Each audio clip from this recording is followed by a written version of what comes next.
बिजनौर के जुबैदा हत्याकांड में आया नया मोड़। बेटे ने उतारा था मां को मौत के घाट और पड़ोसियों पर लगा दिया था हत्या का आरोप। आज पुलिस ने मामले का किया खुलासा और बेटे आसिफ को किया गिरफ्तार। बता दें कि शुक्रवार को बिजनौर के काजीवाला में हुई थी जुबैदा की हत्या, जिसमें पड़ोसियों पर लगा दिया था। जुबैदा के बेटे आसिफ ने हत्या का आरोप, जिसमें बताया था पड़ोसी जुबैदा के घर के सामने धो रहे थे मोटरसाइकिल, जिसमें जुबैदा के घर में आ रहा था पानी।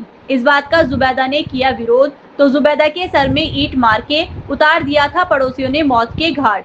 लेकिन पुलिस जांच में मामला कुछ और निकल कर आया। पुलिस ने बताया आसिफ जुबैदा का सौतेला बेटा था और घर के बंटवारे को लेकर वो अपनी मां से नाराज रहता था। इसी कारण आसिफ ने ही की है अपनी मां जुबैदा की हत्या और पड़ोसियों पर लगा दिया हत्या का आरोप। क्योंकि पड़ोसियों से चल रही थी रंजिश, इस बात का आसिफ ने उठाया फायदा। पुलिस ने आसिफ को किया गिरफ्तार और भेजा जेल। दिनांक 11 जुलाई को थाना कोतवाली क्षेत्र के ग्राम काजीवाला में एक महिला की हत्या हुई थी। इस संबंध में उसके पति तवक्कल द्वारा अपने ही 5 पड़ोसियों के विरुद्ध अभियोग पंजीकृत कराया गया था। विवेचना की कार्रवाई के दौरान यह तथ्य प्रकाश में आया कि तवक्कल ने की जो पहली पत्नी थी उसकी 2008 में मृत्यु हो गई थी, जिससे उसकी 10 संतानें थीं।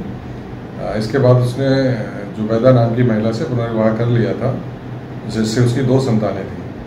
2023 में उसने एक वसीयत की जिसमें जुबैदा उसके बच्चों के नाम उसने प्रॉपर्टी और ज़मीन कर दी थी, और जो पहली पत्नी से जो बच्चे थे उनको बेदखल कर दिया था।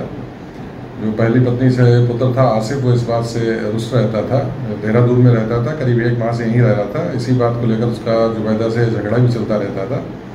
घटना वाले दिन उसने जुबैदा को घर में अकेला पाकर ईंट से सर पे प्रहार कर उसकी हत्या कर दी, और पड़ोसी जो थे उनको 5 लोग उनको नामजद करा दिया गया था। पूछताछ पर अभियुक्त ने घटना का इकबाल किया है, और जिस ईंट से उसने प्रहार करके हत्या की थी उस ईंट को भी बरामद किया गया है। जो 5 अभियुक्त नामजद किए गए थे उनकी नामजदगी गलत की जा रही है। अभियुक्त को गिरफ्तार किया जा रहा है, उसके विरुद्ध वैधानिक कार्रवाई की जा रही है।